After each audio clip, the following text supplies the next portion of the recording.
Hello everyone, welcome back to my channel. তো আজকে আমি বাড়িতে বানাচ্ছিলাম পিৎজা।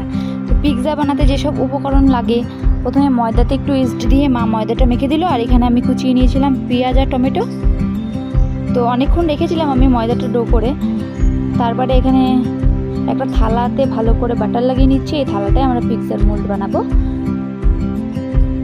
এখানে ময়দাতেও কিছুটা বাটার দিয়ে মাখিয়ে নিয়েছি আমরা।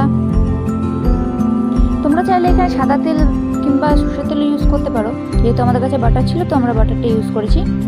তারপরে সেই থালাটায় পুরোটা কোট করে নিয়েছি ডোটা দিয়ে। তারপরে পুরো ফুটো ফুটো করে দিচ্ছিলাম, যাতে সব ভাপ দেওয়ার সময় যাতে পুরোটা হয়ে যায় ভালো মতন। তারপরে উপর দিয়ে দিচ্ছি এখন বাটার দেওয়ার পর আমি আবার ভালো করে ফুটো করে নিলাম। আমি কাঁটা চামচ দিয়ে ফুটো করেছি। আর এখানে আমি দিয়ে দিয়েছিলাম দুটো চিজ। প্রথমে একটা চিজ আমি দিয়ে দিচ্ছি, তারপরে দিয়ে দিচ্ছি এখানে পেঁয়াজ আর টমেটোটা। তোমরা অন্য কোনো সবজি চাইলে দিতে পারো।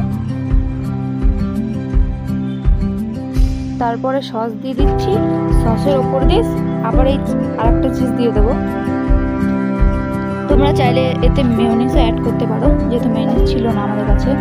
তারপরে দিয়ে দিলাম চিলি ফ্লেক্স। তারপরে কড়াইতে নুন দিয়ে দিয়েছি, নুনটাকে ভালো করে গরম করে দিয়ে দিয়েছিলাম পিৎজা। তো পিৎজাটাও সত্যি ভালো হয়েছিল। আমি আর মা তো খেয়ে রিভিউ দিয়েই দিয়েছি তোমাদের কাছে।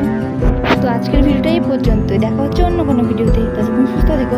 আর হ্যাঁ, আমার ইউটিউব চ্যানেলটাকে সাবস্ক্রাইব করতে ভুলো না কিন্তু।